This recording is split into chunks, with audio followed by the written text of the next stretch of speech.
everyone, Chinese New Year is just around the corner and myself and Tim thought it'd be really fun to put a beautiful whole sea bass recipe together. Whole fish around Chinese New Year is wishing good fortune, so we felt, hey, let's make a start and put together some beautiful ingredients and get the infusion of Chinese flavour. So Tim, what have we got today? Amy, sounds amazing. We've got a beautiful sea bass caught off the coast of Cornwall.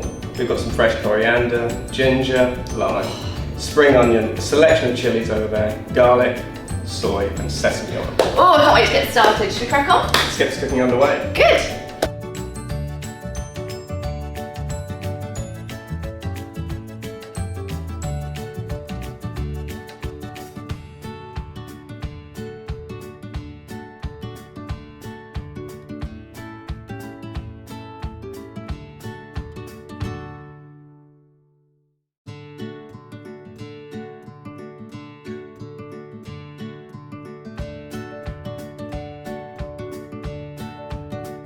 Tim, you've done an amazing job. Thanks for sharing. Thank you very much.